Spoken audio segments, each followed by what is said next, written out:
Katrai nācijai ir savi varoņi, spilgtas, neordināras personības, kuras pazīst tik viens Latvijas iedzīvotājs, lai kur arī dzīvotu. Viņa darbi izraisa nopietnas pārdomas, viņa apvienošanās nopietnas bažas, viņa zināšanas elementārā matemātikā ir šokējošas. Ar milzīgu reklāmas naudu palīdzību viņa reitingi priekšvēlēšana laikā tiek uzpūsti, bet tad, kad šis laiks ir pagājis, viņa atkal ir turpat, kur agrāk, izmisīgi turoties pie saviem krēsliem. Lai arī politiķiem, kas vistiešākajā veidā vainojam valsts izputināšanā, ceļam uz ievēlēšanu Saeimā vajadzētu būt slēgtam. Šie politiķi zina tikai vienu veidu, kā iespējams uzpumpēt reitingus, nopērkot tos par naudu, uzkurinot ažiotāžu ar tukšām frāzēm un solījumiem, spiežot gāzi grīdā tikai ar vienu mērķi – nokļūt pie varas.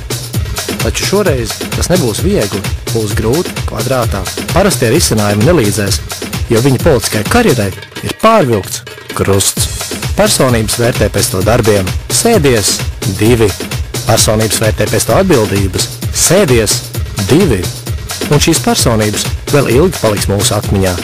Šķēle un Šlesers, mūsu elites dvīņu brāļi, līdzvērtīgu partneru savienību, kas savās reklāmās nekaunas izmantot Latvijas vārdu, mazus bērnus, katram gadījumam arī pāris meitenes un, protams, fotogrāfija no dziesmu svētkiem, kuros paši nav piedalījušies. Ir jāprivatizē uzņēmumi, jāpārdod valsts īpašumi un kāds gabaliņš jāierauj nāsīs.